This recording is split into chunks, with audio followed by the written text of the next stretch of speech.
So as you guys know, a big problem with pectus is the rounded shoulders, and something that makes that worse is tight chest muscles, and something that creates that is training chest too much and not balancing it with enough back and having the right chest to back ratio.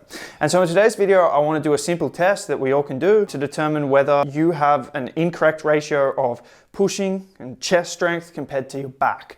Okay, and so if this is out, if you're pushing, if your chest is too strong, then it's an indicator that you haven't prioritized back enough in your training, and thus more than likely your posture is making your pectus worse. So the test is simply how many push-ups you can do to how many pull-ups you can do. And the ratio for this should be no more than 3 to 1 really. So let's say you can do 10 pull-ups, then you shouldn't be able to do more than 30 push-ups. And if you can, then the ratio is out of whack. Your chest has been potentially overtrained. So more than likely, if you looked in the mirror, you have rounded shoulders, you have tight pecs, and you don't have a strong enough back pulling you into good posture. So do this test and figure out for yourself where your strength ratio is at. I got 25 push-ups and 12 pull-ups. So almost a 2 ratio, a little bit more than that. So that's good, well and truly in the range, okay? So do the test for yourself to figure out where you're at, and then if your ratio is out of skew and you're more than 3, then it's an indicator that you actually need to be doing more pulling in your training than pushing to try and balance that back out, okay? And it's an indicator that more than likely your posture is not good, your chest is too tight and overtrained,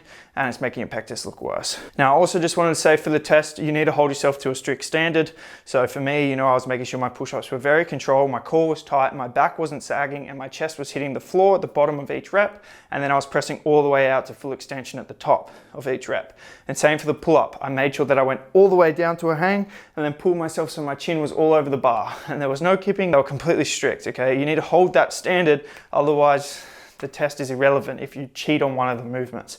Okay, so it's very important, you don't just rest between reps, and you hold a full range of motion in the proper technique.